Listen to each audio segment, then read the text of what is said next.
Bonjour Bruno Gollnisch. Bonjour. Difficile d'échapper la semaine dernière à la polémique Morano. Qu'avez-vous pensé de cette affaire?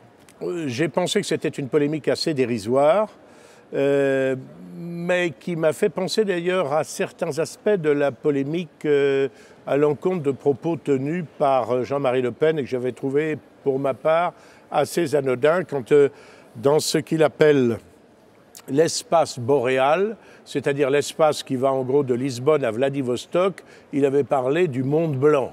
Et certains s'en étaient offusqués. Personne ne s'offusque d'entendre parler du monde noir. Moi, je vais moi-même, prochainement, j'ai été délégué par cette institution avec 5 ou 6 collègues pour aller surveiller les élections en Tanzanie. Si je dis que la Tanzanie est un pays qui fait partie de l'Afrique noire, si je dis que la Tanzanie est jusqu'à preuve du contraire majoritairement peuplée de Noirs, que leur langue véhiculaire est le Swahili, je ne sais pas dans quelle mesure cette affirmation est exacte d'ailleurs, mais personne ne s'en offusquera. Alors cette malheureuse Madame Morano, qui est donc membre éminent du parti dit les Républicains, ex-UMP, l'UMP, je le rappelle, est issue de la fusion du RPR et de l'UDF, c'est-à-dire des deux partis, l'un gaulliste explicitement, l'autre centriste ayant soutenu le gaullisme, s'est cru autorisé à citer le général de Gaulle. Alors je vais vous donner la citation exacte du général de Gaulle. On peut penser que c'est vraiment une citation exacte parce qu'elle est rapportée dans un livre qui s'intitule « C'était de Gaulle » par Alain Peyrefitte. Alain Peyrefitte est un homme que j'ai connu. Quand j'étais jeune député à l'Assemblée nationale, Alain Peyrefitte était également député, c'était dans les premiers temps de la cohabitation. Je l'ai connu et nous avions d'ailleurs des relations assez courtoises, pour ne pas dire cordiales. Il avait été ministre de l'Information du général de Gaulle. C'est un temps où le ministre de l'Information donnait à l'unique chaîne de télévision, au RTF, comme on disait à l'époque, les indications sur ce qu'il convenait de dire ou ne pas dire. Bon. Mais c'était aussi un homme extrêmement intelligent et cultivé, qui était maire de la ville de Provins, en Seine-et-Marne, et qui était de l'Académie française, et qui était un écrivain de talent, et un homme politique d'une stature certaine, même si on pouvait être en désaccord avec lui. Dans son livre, on peut lui faire confiance. Il retrace de façon absolument scrupuleuse les propos du général de Gaulle. Quels sont ces propos? Je vais vous les lire in extenso, comme ça il n'y aura pas d'erreur. C'est très bien qu'il y ait des Français jaunes, des Français noirs, des Français bruns. Il montre que la France est ouverte à toutes les races et qu'elle a une vocation universelle, mais à condition qu'il reste une petite minorité. Sinon, la France ne serait plus la France. Et donc, le général de Gaulle avait de la France une idée au moins physique, charnelle, que le peuple français, qui était, c'est vrai, qui, selon moi, est majoritairement quand même issu d'un creuset dans lequel se sont fondues des identités celtes, latines et germaniques, c'est-à-dire européennes, que le peuple français n'est pas réductible à un autre peuple. Il n'est pas entièrement latin, comme par exemple le peuple italien. Et il n'est pas entièrement germanique, comme le peuple allemand. Il n'est pas entièrement celtique, comme peut-être les Irlandais ou les Écossais ou les habitants des Shetland. Non, il est un peu la fusion de tout cela. Et cette fusion s'est réalisée, peut-on dire mystiquement, par le baptême de Clovis, qui est un événement réel, mais qu'on peut qualifier de mythe fondateur de la France. Baptême de Clovis, roi des Francs, d'où nous tirons notre nom, un peuple germanique qui scelle l'alliance de ces Francs avec le fond gallo-romain, donc celtique et latin. Et c'est cet événement en 496 à Reims, c'est la raison pour laquelle tous les rois de France se font sacrer à Reims d'ailleurs, dont on peut dater l'origine de notre nation. C'est la raison pour laquelle d'ailleurs le Front National, entre autres, l'a célébré avec autant d'éclat qu'il était possible, malgré la réticence de certains clercs, en 1996, c'est-à-dire le 1500e anniversaire de la nation française, une des plus anciennes du monde. Je continue avec le général de Gaulle. Nous sommes quand même avant tout un peuple européen de race blanche. Ah mon Dieu, qu'a-t-il pas dit là? De culture grecque et latine et de religion chrétienne. Voilà, de Gaulle à Alain Peyrefitte. Ce sont des évidences. Alors on a dit c'est abominable. Il y a quelques je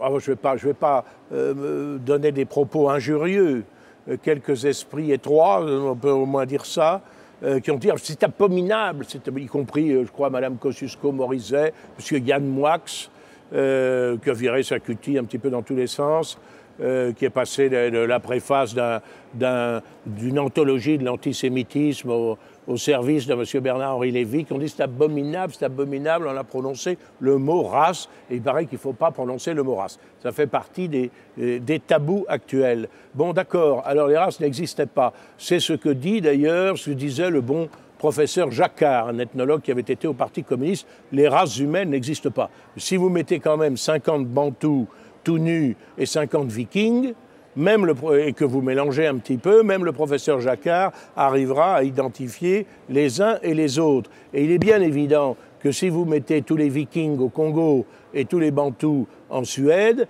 eh bien ce ne seraient pas exactement les nations que nous connaissons aujourd'hui. Parce que dans la nation, il y a quand même une réalité charnelle. Et l'acharnement contre cette pauvre Nadine Morano, montre bien qu'il y a une large frange de l'opinion, à commencer par celle de son propre parti, qui est résignée à ce que dans la définition de peuple français et de nation française, il n'y ait plus d'identité charnelle. Autrement dit, il n'y a plus de peuple. Et d'ailleurs, on le voit dans une exposition ici au Parlement européen. On m'a dit qu'elle était sponsorisée par M. Arthuis, je ne sais pas si c'est le cas. Il y a des définitions du mot peuple qui sont des définitions purement culturelles, voire idéologiques, et ça se conclut par ce syllogisme. Donc, il y a un peuple européen, puisque pour qu'il y ait peuple, il suffit qu'il y ait certaines habitudes, certaines coutumes, certaines pratiques, certaines institutions en commun. Mais c'est précisément le dogme européiste, c'est précisément le dogme mondialiste. Après tout, si on considère que les droits de l'homme et la démocratie parlementaire, ça a une vocation universelle, et que comme de surcroît la plupart des pays du monde sont membres de l'Organisation des Nations Unies, ben on peut dire qu'il n'y a qu'un seul peuple, avec toutes les conséquences que nous connaissons. Alors, je suis très long là, mais je voudrais dire pour conclure que j'adhère à ce qu'a dit Marine Le Pen. Marine Le Pen n'a pas entièrement ratifié cette proposition du général de Gaulle. Elle a rappelé, par un nous, non pas de majesté, mais par un nous qui englobait en quelque sorte notre famille d'esprit, que cette citation faisait partie d'un raisonnement qui, à l'époque, dans les circonstances, a conduit à exclure de la communauté nationale des gens qui n'étaient pas européens de souche, mais qui pourtant avaient fait le choix de la France et l'ont payé très cher. Je pense aux harkis, par exemple, qui ont fait ici même à Strasbourg, lors de la dernière session, l'objet d'une très émouvante exposition de la part de l'association Jeunes Pieds Noirs et sponsorisée par notre ami Louis Alliot. Et c'est vrai que cette définition du général de Gaulle, finalement, elle pourrait, pour un non-gaulliste, elle pourrait paraître choquante à l'époque, puisqu'elle écartait de la communauté nationale et qu'elle justifiait par conséquent l'abandon des Africains partisans de la France. Mais il est évident que cet empire pluriethnique et multiculturel, comme on dirait aujourd'hui, que étant enfant, je voyais dans mon livre de géographie toutes ces taches roses qui, sur les 5 continents, matérialisaient la présence française. Eh bien, ce rêve, malheureusement, a été détruit. Nous en sommes donc réduits à ce que l'on appelle d'un terme horrible l'hexagone. Et il est bien évident que dans l'hexagone, eh bien, la majorité du peuple français est effectivement une majorité blanche, faut-il dire, européenne, en tout cas, ce qui n'exclut pas les apports d'autres personnes, à condition qu'elles s'intègrent à notre culture. Et je suis d'autant plus à l'aise pour le dire que ma propre épouse, comme beaucoup savent, est d'origine japonaise, et que par conséquent mes enfants sont issus de mariages mixtes, ce qui ne les empêche pas d'être d'excellents Français. Voilà. Simplement, s'il y avait 10 millions de Français qui prétendaient vivre comme Français, en suivant leurs mœurs, leurs coutumes, leurs obligations, en continuant à se marier entre eux au Japon, je pense que ça poserait un problème sérieux à la société japonaise. Et il est aussi absurde comme le fait aujourd'hui Nicolas Sarkozy, comme le font les caciques de l'UMP devenu républicain, de nier cette réalité charnelle de la France, qu'il eût été absurde pour moi de nier la réalité charnelle du Japon. J'aime beaucoup ce pays, sa culture, sa civilisation, mais quand j'enseignais la civilisation japonaise, la première leçon c'était sur la géographie physique de l'archipel, et la deuxième leçon c'était sur les caractères ethniques du peuple de la nation japonaise, qui à la fois, par certains côtés, les rapproche et qui, par d'autres côtés, les distingue des Chinois, des Coréens et des autres peuples asiatiques. Alors, je ne veux pas être trop long, mais cette haine véritable qui s'est déclenchée à l'occasion des propos de la malheureuse Madame Morano est extraordinairement révélatrice de l'hostilité de nos élites à toute définition charnelle de la nation.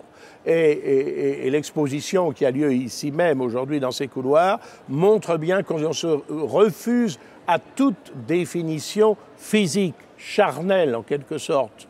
On admet encore à la rigueur une définition culturelle, provisoirement, jusqu'à ce que cette définition culturelle se réduise à l'adhésion aux droits de l'homme, comme disait Jean Madiran, aux droits de l'homme sans Dieu, et à la démocratie libérale, mais ça fait tout à fait le jeu des forces mondialistes et planétaires. Alors restons, si vous le voulez bien, Bruno Gollnisch, dans l'ensemble du Parlement européen. Je crois savoir que vous avez pris la parole dernièrement lors du dernier Conseil européen. Pourquoi dire? Pourquoi faire? Oui, ce matin même, effectivement, c'est ce Conseil européen du 27 septembre qui a discuté de la situation de ceux qu'on appelle les migrants. Bon, c'est un terme d'ailleurs, j'ai justifié ce terme à Radio Courtoisie en disant que oui, après tout, on m'a dit mais c'est pas français les migrants. Si, c'est français, on peut dire que c'est un gérondif substantivé, ce sont ceux qui migrent. Ont-ils raison de migrer? Ça c'est une autre affaire. Alors, il y a eu d'excellentes interventions de nos collègues, notamment de Louis Alliot, mais moi je n'ai pas voulu apporter mon concours à ce qui a été dit par de nombreux collègues sur de nombreux bancs, à savoir qu'on acceptait des tas de gens, mais qu'on ne savait absolument pas s'ils relevaient de la situation de réfugiés politiques ou pas. Alors moi, je constate qu'il y a des gens qui viennent du Sénégal, il n'y a pas de guerre civile au Sénégal, qu'il y a des gens qui viennent du Pakistan, il n'y a pas de guerre civile au Pakistan. On nous apitoie avec des photos de familles, etc., de jeunes enfants, mais la plupart du temps, ce sont des hommes jeunes qui ont été attirés par les déclarations de Mme Merkel, disant rien que cette année, on va en prendre 800 000.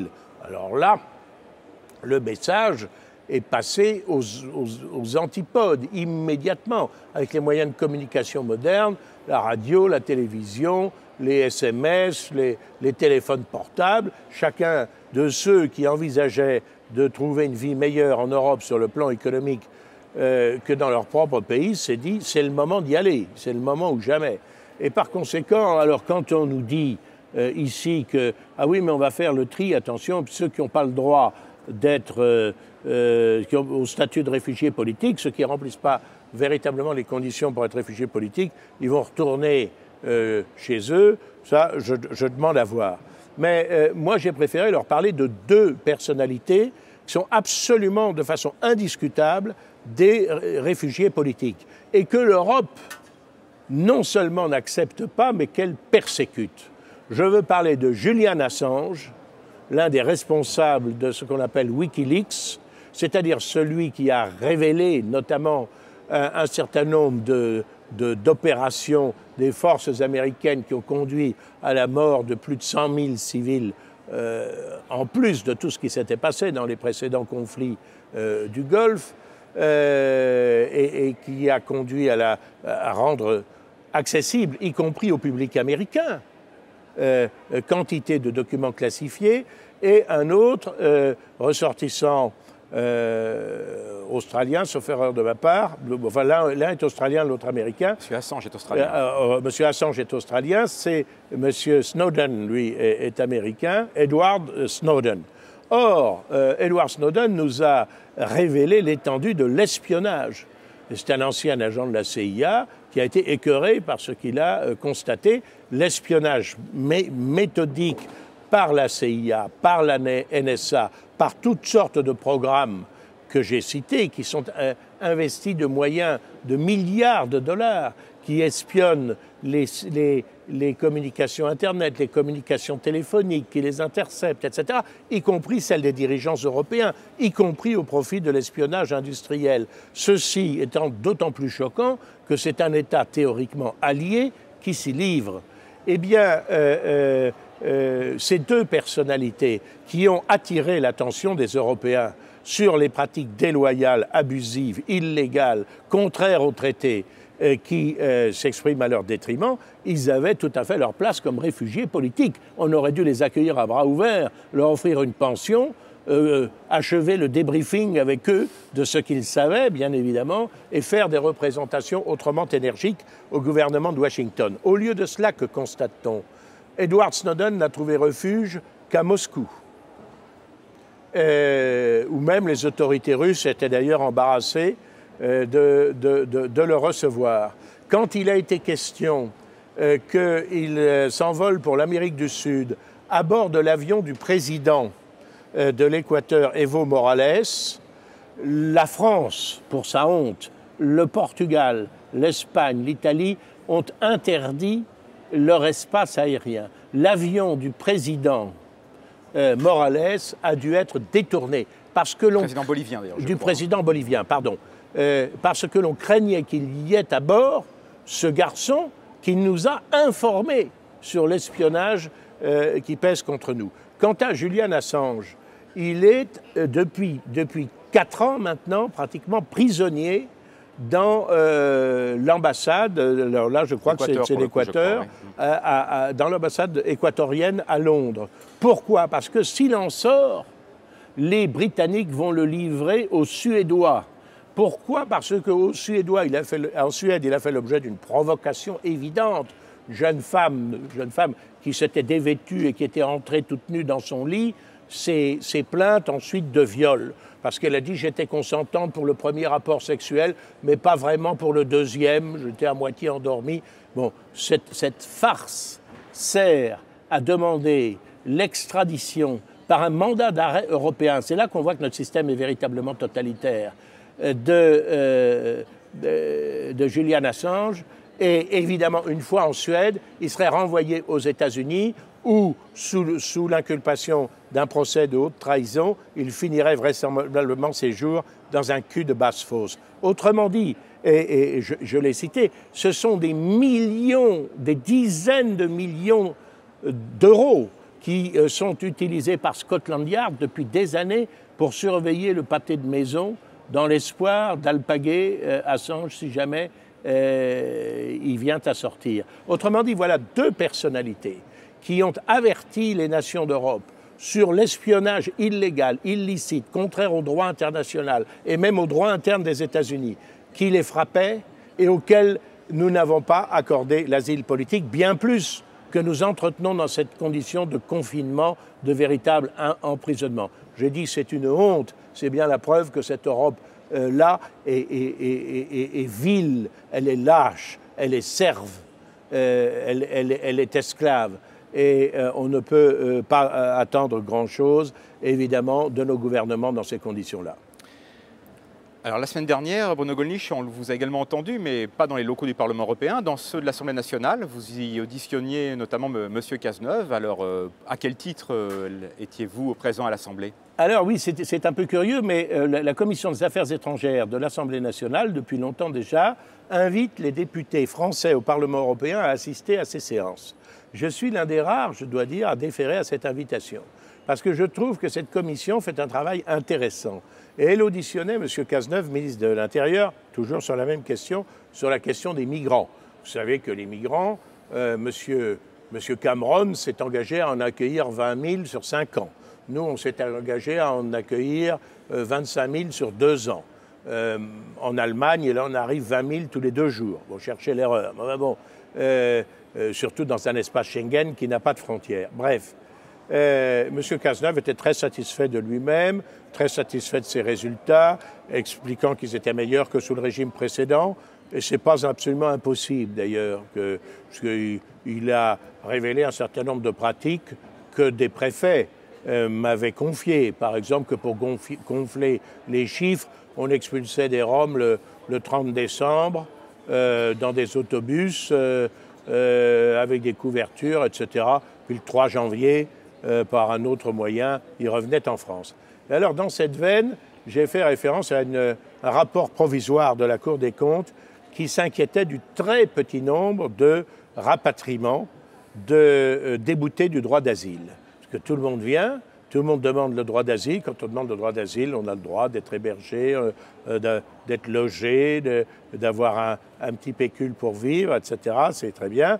Mais évidemment, il y a quand même une procédure d'instruction. Cette procédure d'instruction, elle a été raccourcie. Maintenant, elle ne dure plus que 2 ans. À mon avis, elle devrait durer 3 semaines. Mais non, elle dure quand même 2 ans. Ça coûte des milliers d'euros, bien évidemment, à la collectivité. Mais au bout du bout, il y a un office, l'OFPRA, l'Office français de protection des réfugiés et apatrides, qui a instruit ces demandes. Puis, si on n'est pas content de ces décisions, on va devant le Conseil d'État, etc. Il y a un certain nombre de déboutés du droit d'asile. Mais quand ils sont déboutés, qu'est-ce qu'ils font, à votre avis? Ils restent sur place. Et il n'y en a qu'une très faible part que M. Cazeneuve, je crois lui-même, a chiffré autour de 12-13%, le journal Le Monde. Et encore, ça doit comprendre sans doute des départs volontaires qui sont raccompagnés à la frontière. Moi, j'ai demandé à M. Cazeneuve ce que signifiait exactement raccompagner à la frontière. Parce que s'agissant, je lui ai pris un exemple, s'agissant d'un ressortissant pakistanais, encore une fois, pays où il n'y a pas de guerre civile, qui vient attirer simplement par des conditions économiques meilleures, qui vient en émigrant illégal, clandestin, en venant de la Belgique, par exemple. J'ai dit à M. Cazeneuve,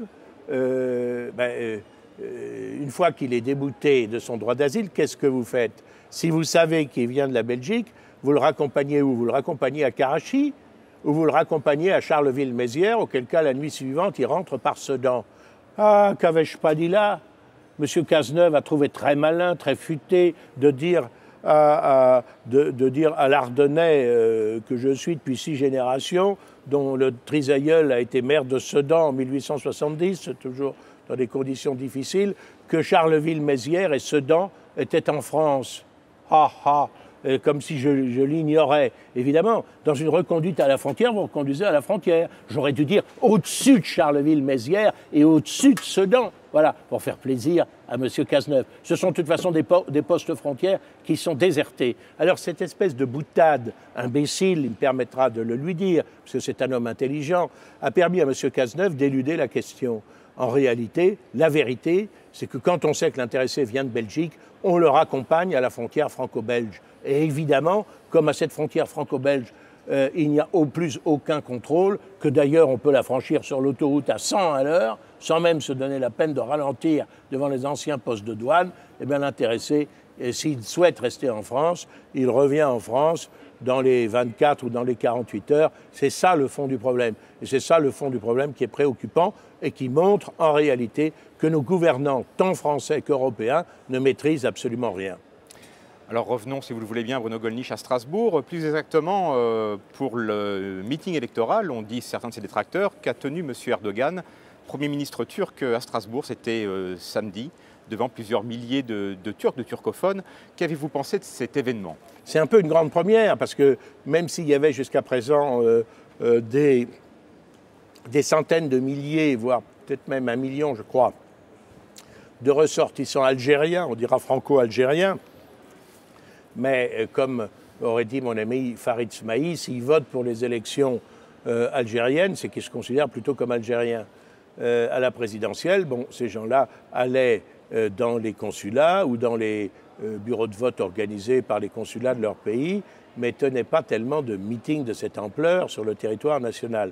Là, les dernières nouvelles d'Alsace, le quotidien local, effectivement, parle de 12 000 personnes. Beaucoup d'observateurs disent que c'était entre 12 et 20 000 personnes. Je dois dire que ce meeting d'une personnalité politique étrangère sur le territoire français me paraît quand même un présage inquiétant. Non pas que j'ai une aversion particulière à l'égard de M. Erdogan, encore moins à l'égard du peuple turc, ni même à l'égard des émigrés turcs. Il y a, je sais, Il y en a quelques-uns ici, d'ailleurs, qui nous vouent une réelle sympathie, ce qui est assez intéressant. Mais quand même, en tant que phénomène politique, c'est assez inquiétant, il faut bien le dire. Alors restons dans le domaine électoral. Vous aussi, vous étiez en campagne cette fin de semaine. Vous étiez samedi, je crois, dans le Lyonnais, dans le cadre des régionales. Pouvez-vous nous en dire un peu plus? Oui, très brièvement.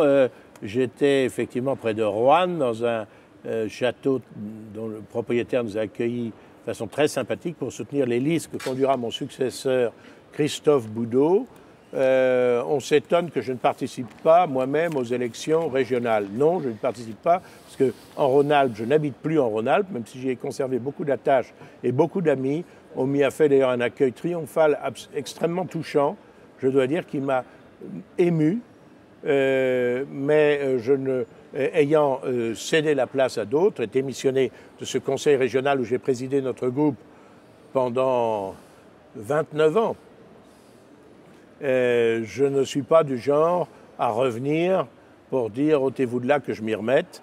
En revanche, je suis venu très volontiers avec notre sympathique maire de Beaucaire, Julien Sanchez, garçon tout à fait remarquable, soutenir Christophe Boudot et ses colistiers, parmi lesquels, bien sûr, beaucoup de mes anciens collègues du conseil régional sortant.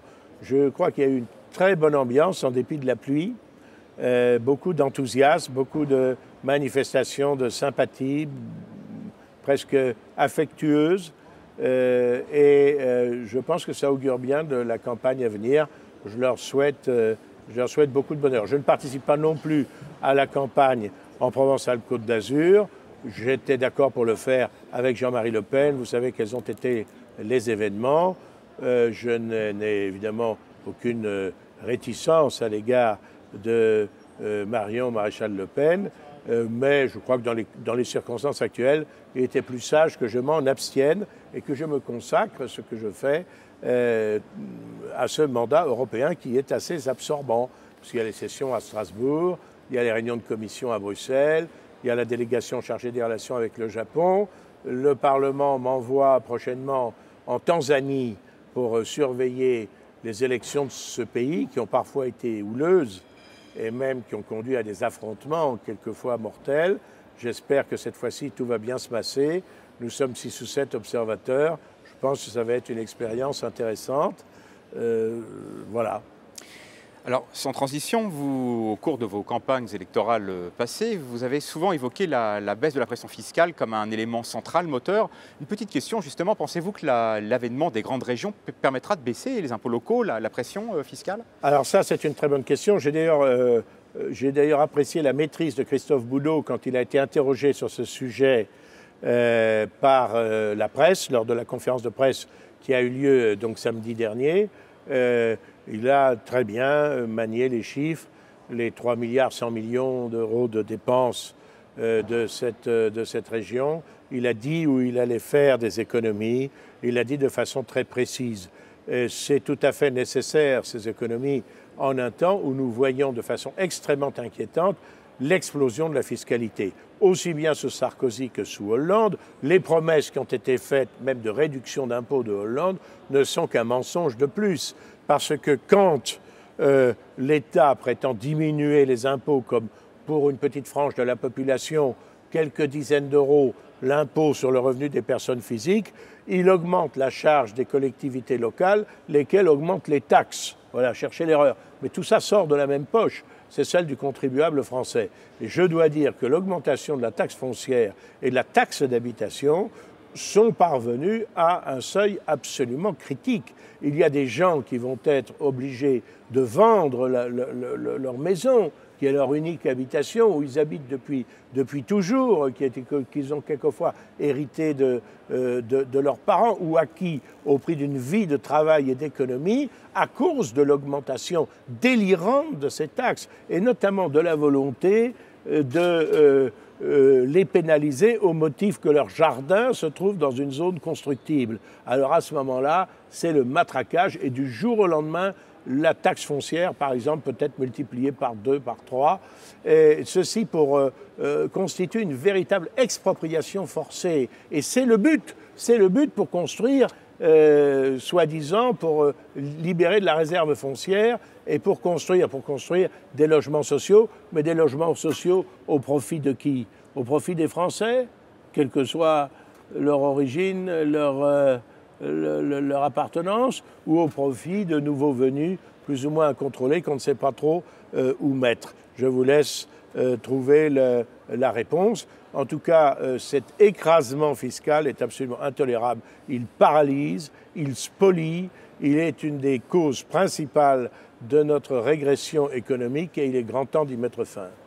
Alors pour conclure, peut-être Bruno Gollnisch, la semaine dernière, vous nous montriez, il y a 15 jours d'ailleurs maintenant, une une de Marianne. Je crois que vous aviez envie de nous faire part d'une une dans la presse qui vous a interpellé ces derniers jours. Ah oui, oui. Alors sur mon blog, grâce notamment à notre coopération, mon cher Georges Moreau, nous allons décortiquer d'ailleurs une réfutation indignée de M. Laurent Geoffrin de Libération contre les propos de Michel Onfray. Tant que Michel Onfray était un écrivain engagé, athée et fier de l'être, si j'ose dire. Il est resté. Plutôt progressiste, tout le monde bavait d'admiration. À partir du moment où il a dit non pas du tout, oh le malheureux, non pas du tout, qu'il avait de la sympathie pour le Front National, mais que les vrais responsables de la montée du Front National l'écœuraient plus que Marine Le Pen, suscitait chez lui plus de répulsion que Marine Le Pen. Aïe, aïe, aïe, aïe, aïe, qu'avait-il pas dit là? Alors il s'est pris 2 pages de commentaires de la part de M. Geoffrin qui le recadre. Nous allons commenter le commentaire de M. Geoffrin. Ça sera prochainement sur notre site. Mais je crois que ça fait son chemin. Et ce journal anarcho-bancaire, que moi j'ai connu comme un journal maoïste, titre aujourd'hui, on sent l'exaspération, oui, on est bien pensant, et alors? Je trouve ça absolument admirable. Je ne sais pas si les caméras nous voient. Oui, on est bien pensant, et alors? Voilà, quel aveu! Enfin, voilà, il découvre d'ailleurs par la même occasion que les étiquettes qui stigmatisent en elles-mêmes ne valent rien. Je peux vous dire traiter de bien-pensant, de réactionnaire, de conservateur, de tout ce que vous voulez. Oui, et alors? Et alors, il faut dire en quoi, concrètement, vous trompez, bien sûr. Mais de voir ce journal que j'ai connu comme un brûlot maoïste, révolutionnaire, dans les années qui ont suivi l'immédiat 68 et que Jean-Paul Sartre vendait sur les marchés avant qu'il devienne la propriété de Rothschild. Aujourd'hui, je ne sais plus de quel groupe bancaire. Monsieur Drahi, je crois. Oui. Monsieur Drahi.